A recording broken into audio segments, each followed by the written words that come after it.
So mention the two drugs. The above presentation is Tinea capitis. Two drugs used in the treatment of this condition. We have cryptococcus and terbinafine.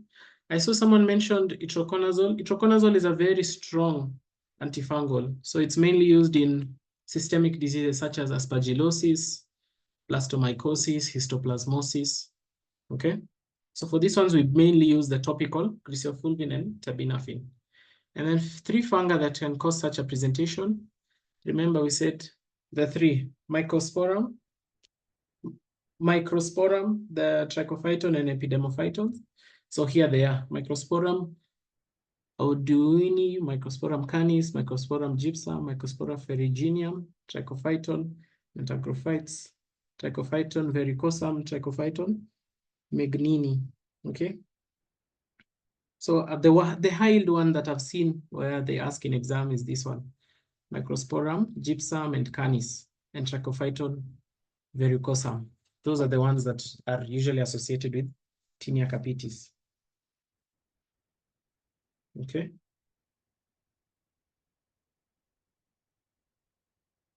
Hope that's clear. So this was a very direct question. You'd know it's Tinea capitis because it is affecting the head, as you can see, and it is patchy in nature, where at the center, hair does not grow. Okay. Then for the next question, this is also a very common question. You can see in this guy, he's a white guy, but there's hypopigmentation on the skin. Basically, the skin appears lighter than his skin because this is his normal color. But as you can see here, there's hypopigmentation. It's clearly seen on a black person. Okay. But it can also occur on white people. So what do you think this is?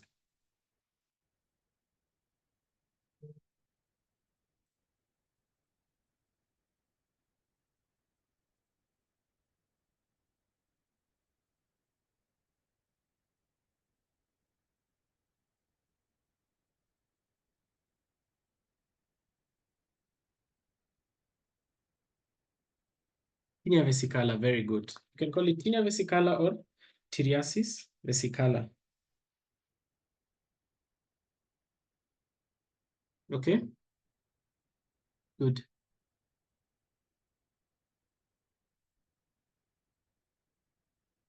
Yes, so what is the causative agent? This is also a very common question. You will not miss to find it. The cause of Tinea versicolor. Okay. Pityriasis versicolor.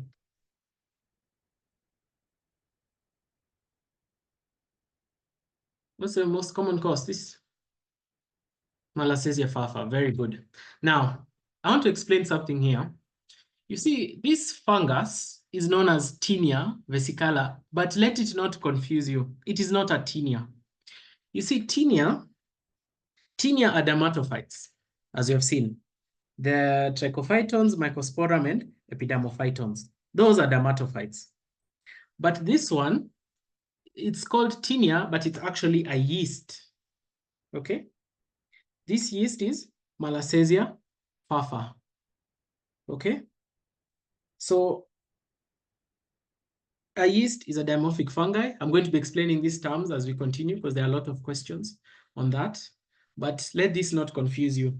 Now, what happens here in Tinea versicolor is there is hypopigmentation of the skin. So this yeast is going to cause degradation of lipids on the surface of the skin. So when these lipids are degraded, they produce acids. And these acids are the ones that are going to inhibit tyrosinase. If you can remember the metabolism of melanin, tyrosinase is a very important enzyme involved in darkening of the skin. So when these acids are produced, they're going to inhibit that process. That's why you're having hypopigmentation. Okay. Then you don't expect it to be itchy. Itchiness is mostly associated with teneas, the normal teneas, the Tinea capitis, Tinea corporis, Tinea pedis, okay? Those ones. So you don't expect this to be itchy.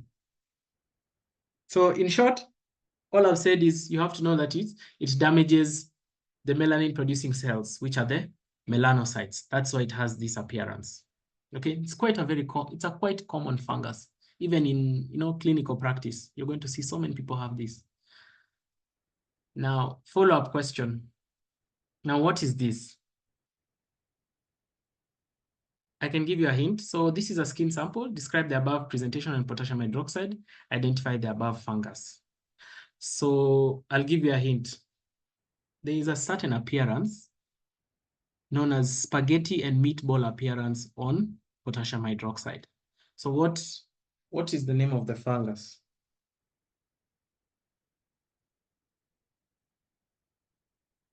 That's something you should know. Spaghetti and meatball appearance on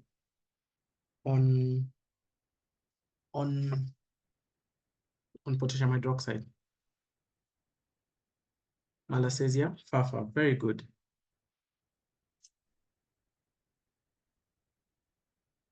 Very good. So I've even described this. So on potassium hydroxide, they appear as short, curved, septate hyphae and budding yeast-like cells. So spaghetti and meatball. So I'm sure you're wondering, where is the spaghetti? Okay, you can see the meatball. So the meatball here are these budding yeast cells. Okay, can you see them? Don't know if you can zoom, but hopefully you can see these rounded balls. Those are the budding yeast cells. Okay, and then the spaghetti here is this long, they're not really long, short, because you see they're short and slightly curved. Septate hyphae. Remember I explained septate? Septate means that they look like, have you ever seen sugarcane? If you look at sugarcane, around the joint levels of the sugarcane stem, it's like it's cut, it's been divided into sections. Okay, that is the spaghetti now in this spaghetti and meatball appearance. Okay.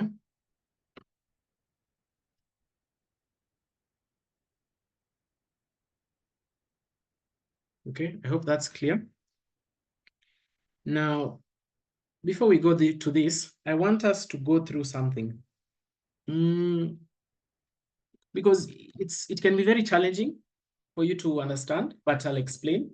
What do you think are the differences between this Malassezia fafa, which is Tinea versicolor, and the normal dermatophytes, which causes such an appearance? The Tinea babae and the Tinea capitis. What do you think are the differences between Malassezia fafa and the dermatophytes?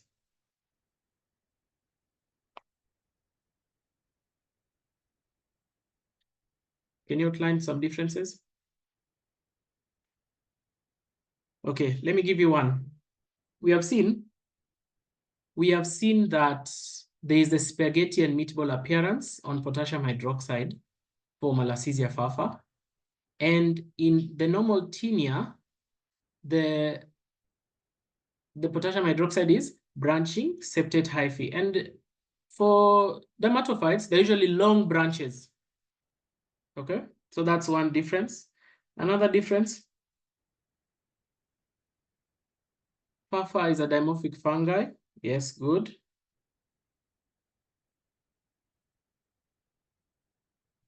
So because it's yeast-like, yes. Okay. Another difference I can give you is itching. Which one do you think itches? Between this and this.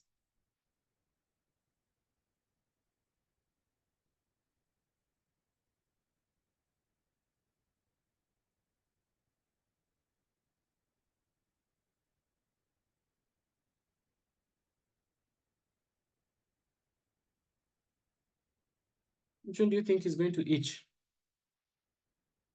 Dermatophytes, very good. What was the other one? Malassezia fafa and dermatophytes. The Malassezia doesn't itch. Okay. And then we go to hypopigmentation. That one we mentioned. That can also be a difference. We expect Malassezia fafa to have hypopigmentation, but this other one will not have hypopigmentation. And then transmission, dermatophytes. Which one do you think is transmitted from one person to another? Maybe due to direct contact or indirect contact, let's say via clothes.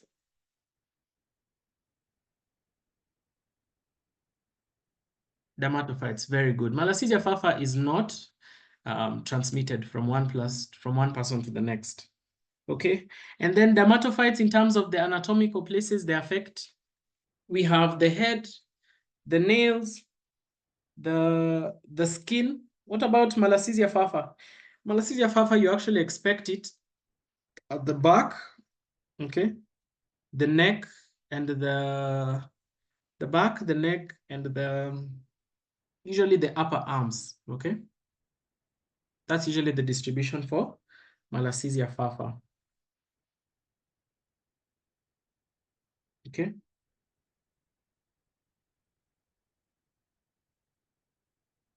And then, is there another difference? Then definitely you can say, as a disease, Malassezia fafa causes Pityriasis versicolor.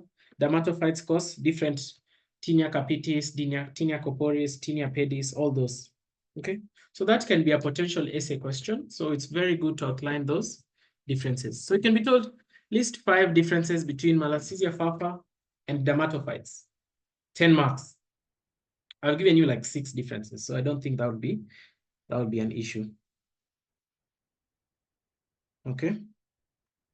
Now, let's continue. Now, what is this? So I'm seeing a type of culture, and it looks like popcorn seeds. Okay. So I've been told, identify the above selecting media and the fungus it is used to isolate. Which stain is used to visualize the capsule of the above fungus? And then you're asked, identify the primary disease caused by the fungus in immunocompromised patients. So let me see the answers. Bad seed agar, very good. So identify bad seed agar. And then the fungus. What does bad seed agar grow?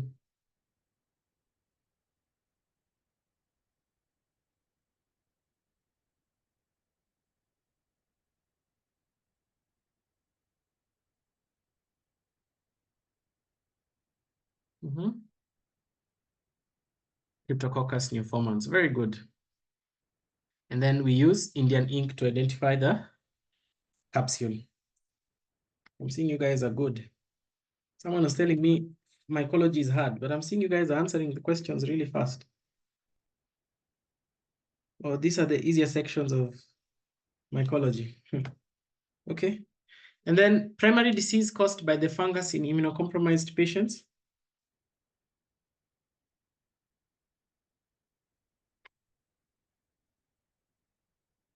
Meningitis, very good. In fact, this is something is very common, like you'll see in the words. If a patient has HIV, even if they ask in MCQs, they describe, maybe they say a patient has HIV, which most likely fungus are they, which fungus are they likely to get? The answer is crypto, which causes Cryptococcus meningitis. So it's a selective, the bad seed agar fungus is crypto, Indian ink. There's also another stain. Which other stain do we use apart from Indian ink to visualize the capsule?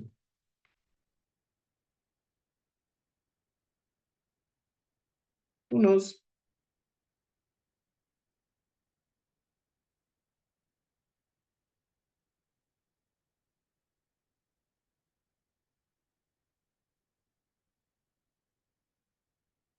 Who knows?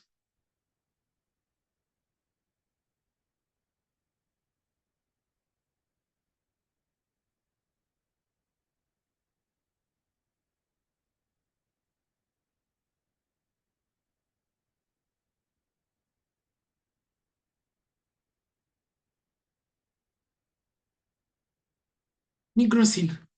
Nigrosin is a stain used to visualize the capsule. Yes. There's also another one apart from nigrosin.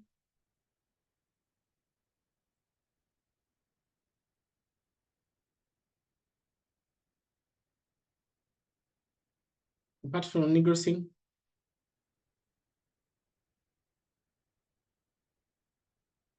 So have you ever heard of a stain called musicamin?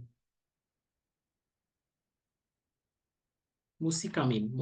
Let me write it on the chart. Musicamin. Okay. It will visualize the polysaccharide capsule of Cryptococcus meningitis. Meningitis. Cryptococcus neoformans. Sorry for that. Then while we're here, you can revise, because they can ask you, name 2 other encapsulated organisms. So remember the encapsulated bacteria. There's a mnemonic we were given for the encapsulated bacteria. If you know it, please write it on the chat, because it's good we go through that. Okay, that's a tie-in question. And these bacteria will have positive Quelang reaction. Okay. So whoever knows that mnemonic can type it on the chat as we continue. Okay, so this is also a similar question. Identify the selective media. Identify the above fungus. List down 3 specimens for the lab diagnosis. Mention 3 virulence factors for the above fungus. Okay, so we have mentioned this. This is Indian ink, and this is Crypto neoformans. Now, what specimen will we use for the diagnosis of Crypto?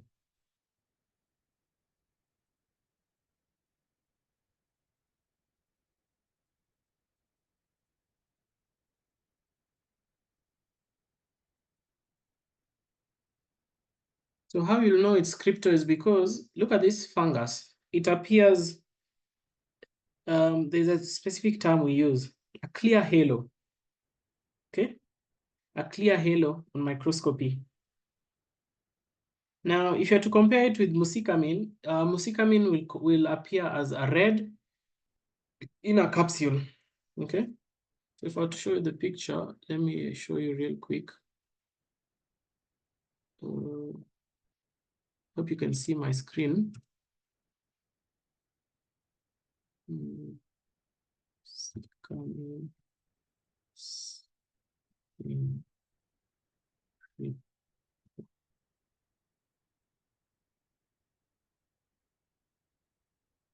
Yeah, can you see it?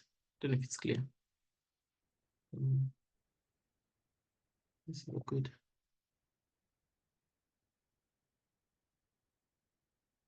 So you can see this red inner capsule that is very specific for Cryptococcus neoformans. Okay, so if you brought this slide, this is muscicamine for Crypto. Okay.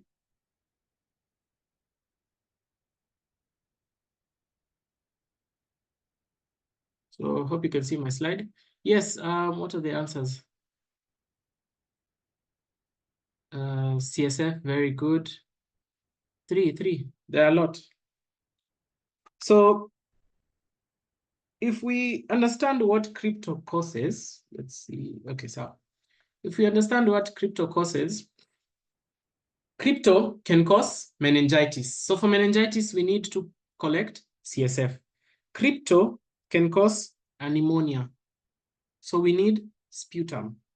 Then the fact that it is, you know, for it to get into the body, we need blood. In fact, blood should be top of your answers in terms of any lab specimen you use, because definitely you should collect a specimen of blood. Now, I've seen some students write stool. There is no stool. We don't collect stool for Crypto. Okay. Now, here are the virulence factors, polysaccharide capsule. Remember, anytime you see the word capsule, it is for anti-phagocytosis. Then melanin production, which protects against oxidative stress and enhances survival in host tissues. Ability to grow at 37 degrees. So this is a very unique characteristic. Okay. So it grows at these temperatures in the body. So I mean, if it grows at 37 degrees, it's able to survive, because normally what happens, we get a fever in order to get rid of microorganisms in the body. But this Crypto is able to grow at that temperatures. Then urease enzyme, urease activity aids in CNS invasion by disrupting endothelial cells and promoting dissemination across blood-brain barrier. Proteases and phospholipids, these are invasives. If you see the word ases, this means it breaks down. So breaking down of protein, breaking down of phospholipids. Then something to note about Crypto, how is it spread? through inhalation. Okay, once you inhale, so normally the reservoir, it's usually found in pigeon droppings. So if you see a question and they mention pigeon droppings in an immunocompromised patient, that is crypto. Okay, or from the soil, that is crypto. If you see meningitis in a HIV patient, that is crypto. Okay, I'll give you ways to know it. And it is a yeast. So, okay. Then something else to mention, crypto is a very bad disease. So in case you're asked about the treatment, we give amphotericin B. So one thing about amphotericin B you should know is it treats systemic diseases. So you cannot use amphotericin B for tinea. No, that is, it is too toxic for that. So you use amphotericin B. Then we also add another drug called flucytosine, which we are going to discuss. In fact, the regimen is usually amphotericin B plus flucytosine for 2 weeks. And then after that, we give for 8 weeks fluconazole. Then we maintain that whole regimen for 1 year in order to clear this bacteria. Okay, so just know crypto, use amphotericin B. That's the most important thing I want you to know. Okay. This is also another question.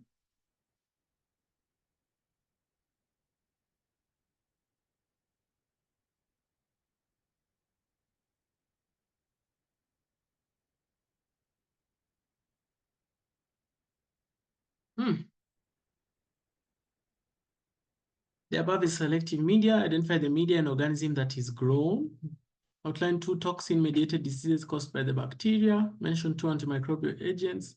Mention 2 virulence factors of the above bacteria. So I slotted in a bacteriology question here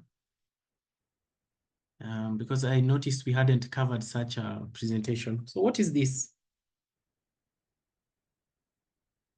Any answers?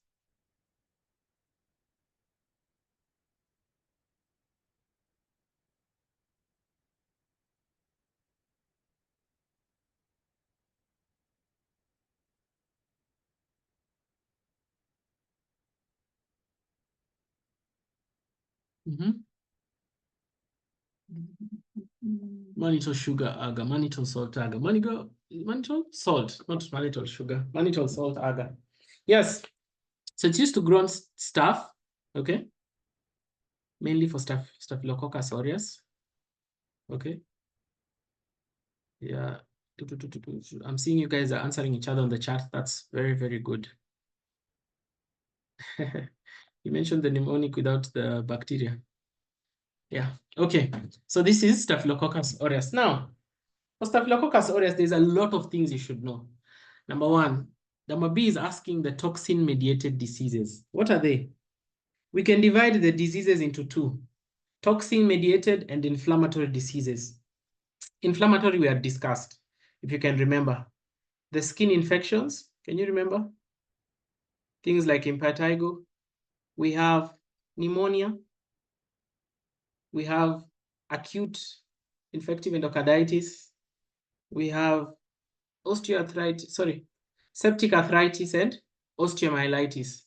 Those are the inflammatory diseases. Okay. Now, toxin-mediated diseases, they're usually 3. I'm seeing the chart. Number 1, you've said TSS, very good. Toxic shock syndrome, which is mediated by a super antigen, TSST1. Okay. The next one, scalded skin syndrome, very good. It's called SSS, which is mediated by a exfoliative toxin. And then the last one, there's usually 3. Food poisoning, very good. And it is rapid onset food poisoning. Don't confuse. Okay. Mediated by a enterotoxin.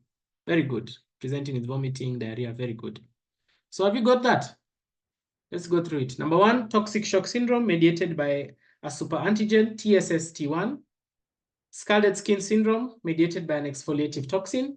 And then the last one, rapid onset food poisoning mediated by an enterotoxin. Yeah, it's very simple, by the way. You'll just be asked that. They won't complicate They can tell you list 3, even in an essay.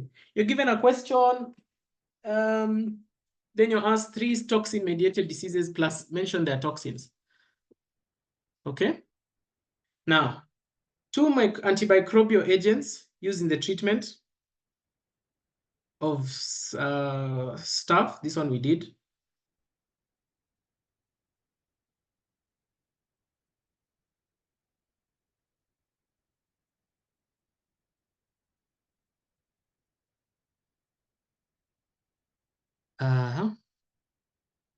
What is the duration for rapid onset? So rapid onset is something that occurs rapidly. So it can occur from an hour, from 30 minutes to, we usually use, is it 8 hours?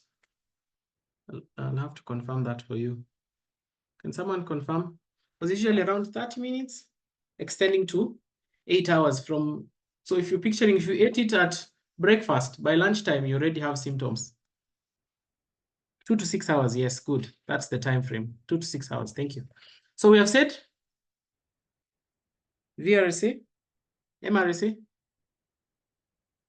Thank you very much. No one has mentioned penicillin. Now I'm happy. You guys are learning. So linezolid, vancomycin. So depending, if you're treating MRSA, we use vancomycin. If you're treating VRSA, we use linezolid. So I told you, anytime you hear treatment for staph, don't rush to answer with penicillins, because we assume all staph is penicillin resistant. Even in clinical practice, you'll never see a doctor give penicillin for Staphylococcus aureus. So definitely you have to do the sensitivity testing. But as starting, we start with vancomycin, a cell wall synthesis inhibitor. Then 2 virulence factors.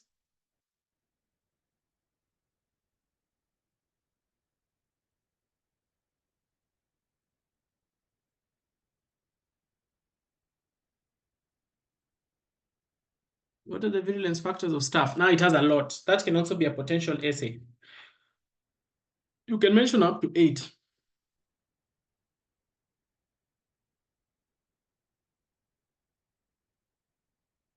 Okay, so here they are, mantosol, shalga. Very good. Now here they are. Surface proteins mediate adherence to host tissues. Now this, you see this statement that I'm highlighting? Protein A binds to the FC portion of IgG, preventing opsonization. That is something I want you to know word for word, the way it is, because that is how they'll bring it. Word for word. It contains protein A that binds to the FC portion of immunoglobulin, usually IgG, preventing opsonization. Word for word. That's how they bring it. Okay? Don't confuse this with for strep pyogenes. Okay, which protein does strep pyogenes contain? Because this one contains protein A. What does strep pyogenes contain? Protein M. Very good. Muko sawa. These are easy questions. Tecoic acid capable of producing septic shock, capsule, antiphagocytic. Coagulase, remember it is coagulase positive. So what's the function of coagulase? Clots plasma. So I told you anytime you see ACE breaks down. So clots plasma interferes with phagocytosis, facilitates spread in tissues, converts fibrinogen to fibrin. Then you see it's going to convert fibrinogen to fibrin, and then it also has another virulence factor, fibrinolysin, which is now going to digest this fibrin. Okay. Then hemolysin, which lyses RBCs, leukocidin, which kills leukocytes, then lipase, which breaks down fat. Okay. Now, this is a very important question. Potential essay, virulence factors of staph. So make sure you know this. And I said for point 2, word for word. Protein A binds the FC portion of IgG, preventing opsonization. Okay. Now, there's something I want to mention on these toxin-mediated diseases, because they can ask you in, there's a way they can ask, mostly in MCQs. For Staphylococcus food poisoning, we mentioned that it is rapid onset. We have been given the duration is 2 to 6 hours. Now, what the cause of this food poisoning is not the bacteria. That is why it is rapid onset. It is the enterotoxin. Okay?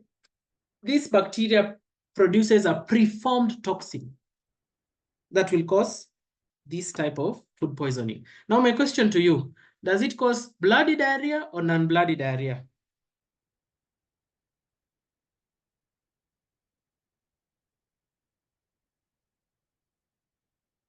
Do you expect bloody diarrhea or non-bloody diarrhea in Staphylococcus food poisoning? Non-bloody. Very good. Okay. So the classic scenario will be a patient, non-bloody diarrhea after eating, let's say, leftover food, and they develop non-bloody diarrhea 2 hours after eating. Think of Staphylococcus aureus. Okay. Then you're going to have the GI symptoms like non-bloody diarrhea, abdominal pain, vomiting. Okay. Another thing about this enterotoxin, it is heat stable, meaning you cannot destroy this food, the toxin in the food by cooking. So hata upike aje, it will not be destroyed because of this enterotoxin. Okay. Now, I'm done with food poisoning. I hope you've understood. Let's go to toxic shock syndrome. Toxic shock syndrome, as I said, it is mediated by a super antigen. Okay, that's the most important thing I want you to know. Mediated by a super antigen. How it presents? Anytime you hear a question mentioning a tampon, prolonged use of vaginal tampon, think Staphylococcus aureus. Anywhere, even in SAQs where they tell you a patient was, had prolonged use of a tampon, think of Staphylococcus aureus. Toxic shock syndrome. Are we clear? Now, tampon, nasal packings. So for example, these things you put on your nose, okay? Surgical wound packings, okay? For people who are trauma-induced wounds, where they put the packings, those are associated with Staphylococcus aureus. How will the patient present? They usually have rashes, okay? Then none, like vomiting, high fevers, and then at the end, they usually get, because it's toxin mediated, it's going to destroy all the organs. So the kidney, the liver, the heart, the brain, and that's what usually happens. They get end organ damage. Okay? Are we clear? Toxic shock syndrome. Another point to mention, strep pyogenes causes something similar, but we call it toxic shock-like syndrome. Okay? Toxic shock-like syndrome. Why is it called toxic shock-like syndrome? Because it is similar to that. Okay? For strep pyogenes, it isn't mediated by a super antigen. Okay? And then one of the differences is for toxic shock-like syndrome, they're going to have, a patient will have a prior skin infection and then associated with painful skin infections. Okay? That is toxic shock-like syndrome. Now, staphylococcal scalded skin syndrome, I think we did this properly, mediated by exfoliative toxin, where the patient has desquamation of the skin, peeling of the skin, okay? That is staphylococcal scalded skin syndrome. Why I'm mentioning this is because it can be a potential essay. They bring a question, they describe the patient, then they start asking these questions, okay? Mannitol, is it positive when it is yellow or pink? That is something I have to highlight.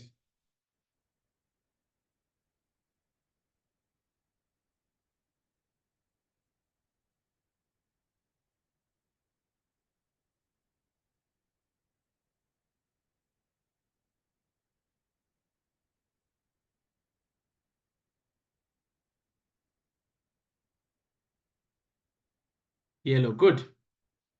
Now, I hope we are clear with Staphylococcus aureus. I'm done with it. We are not going to mention it again. This is also a very, very important question. I saw it even came in, I think, one of the supplementaries. You see, there are two things. in terms of drugs, you'll either be drugs, mechanism of action of antibiotics and the mechanism of action of antifungals. That one you will not escape. So you have to know. Now, this is a good diagram because it is showing you what is going on. So we have, let's start from the outside. Cell wall synthesis inhibitors. We have caspofungin, micafungin, and dulafungin. What are they called? So let's label. What is E? What is the collective name of cell wall synthesis inhibitors? While you answer that, we have at the cell membrane, this is one of the pores. And what happens is there's usually a drug that causes opening of these pores, leading to water to get in, leading to the cell to burst. They're called pollines. What are examples of cell membrane integrity inhibitors? That is D, you tell me. Then nucleic acid synthesis, that is C. You tell me what C is. So you give an example. And then we go to this ergosterol synthesis pathway. We start with something.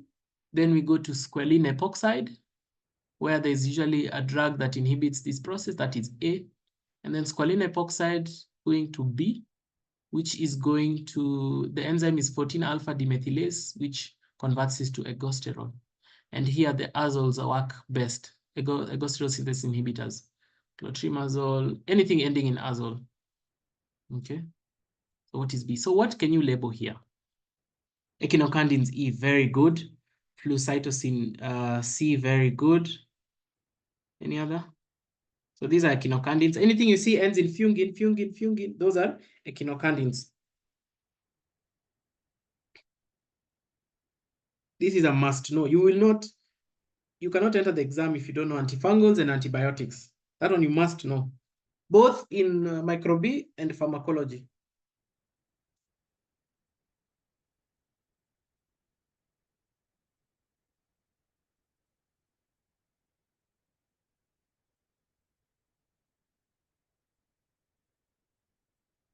Very, very important. Then next year, when you go to third year, antimalarials. Those are things you must know. The drugs, you cannot escape.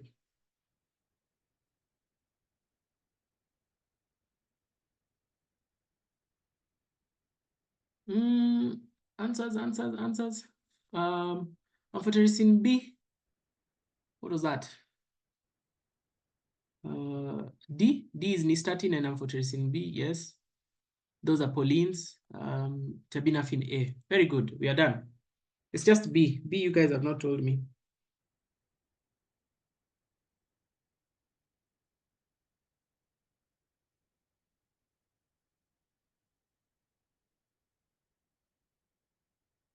Oh, I even forgot. Antivirals. You see, those drugs, you will never escape them. Antivirals, antifungals, antibiotics, and antimalarials. You have to know those things. Okay. So here it is. So A is terbinafine, we already said. B is lanosterol. Okay.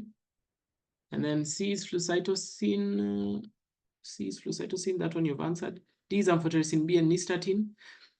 Something I want to mention about amphotericin B, the pollines are very toxic. So they're used for systemic diseases, things like crypto. And then E is echinocandins, and then F is squalene. So usually the pathway is squalene is converted to squalene epoxide by squalene epoxidase, which is converted to lanosterol. Then lanosterol is converted to ergosterol by 14-alpha demethylase. That's usually the pathway. Okay, so this is a must know, very high yield. Okay. Then outline the mechanism of action of the following drugs. So this was supposed to be a question, but I mean, the answer is already there. So amphotericin B, from this diagram, we can see that it is a cell membrane integrity inhibitor. It binds to ergosterol, forming pores, allowing leakage of electrolytes, which makes sense. So when pores are formed here, remember there's cytoplasm within the cell, so it's going to leak out, leading to cell lysis. Then flucytosine, you can see here, it's a nucleic acid synthesis inhibitor. So formation of RNA and DNA, that's where flucytosine works, okay? Fluconazole, ergosterol synthesis inhibitor. It inhibits this enzyme, 14-alpha demethylase, all the azoles. Then terbinafine, here, squalene epoxidase inhibitor. And then the last one is griseofulvin. It's not in this picture, but griseofulvin will be somewhere here. Let's say in the middle. Okay. How does it work? It interferes with microtubule function. Okay. So terbinafine and griseofulvin are the ones that are less toxic. That's why they're used for dermatophytes. Okay. Hope you guys are understanding. Now, this one. Look at this guy's foot. And there's I'm seeing some pus. The yellow, the whitish is pus. Then we have the reddish appearance is definitely blood.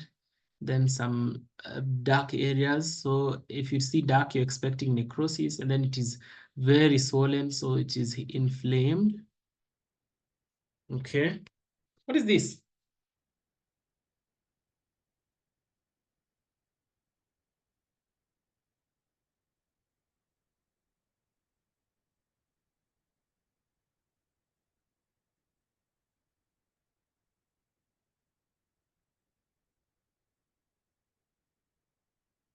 What is this? Mycetoma, Madura foot. Very good.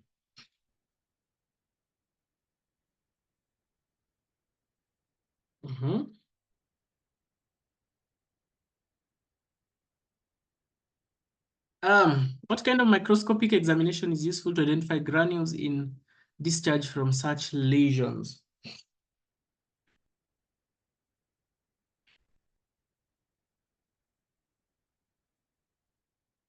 And then what is the hallmark for the discharge from the image?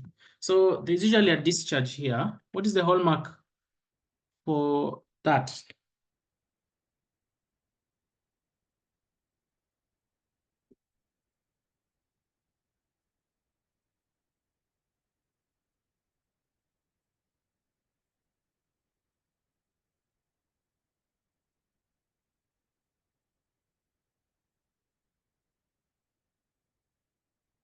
Grains, discharge of grains, very good.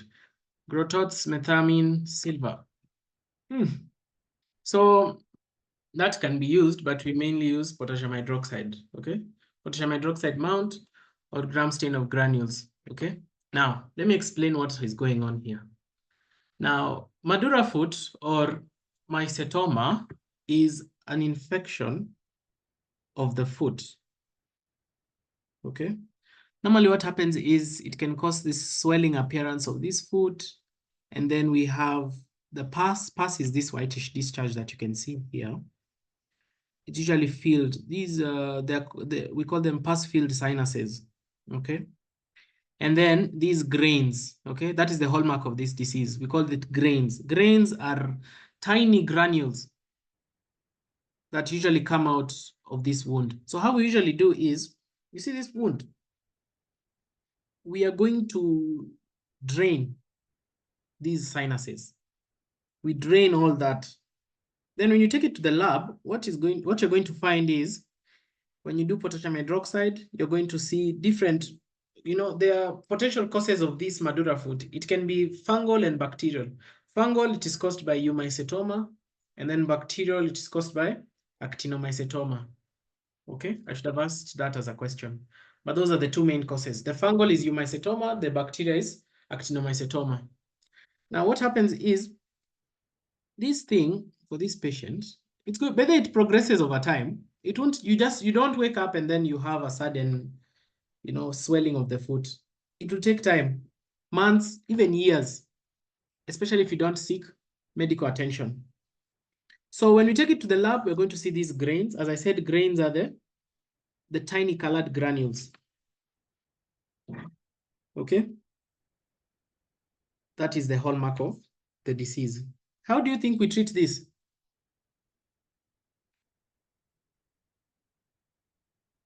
How do you think we treat such a foot? What are the treatment options for Madura foot?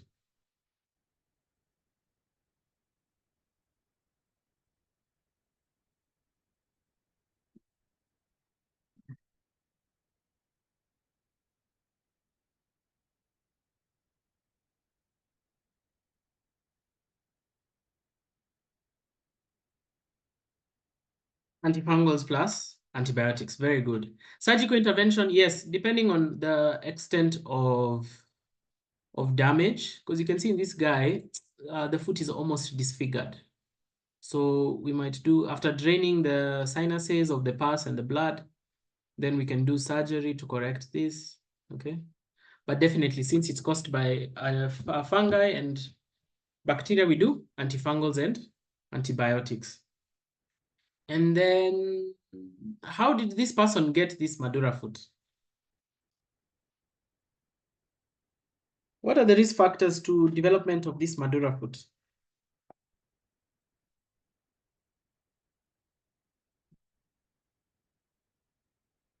Walking barefoot. Very good. So what happens is, if you walk barefoot, remember you can prick yourself. You know, maybe you step on a thorn or a sharp splinter. And once that happens, you create a break on the skin.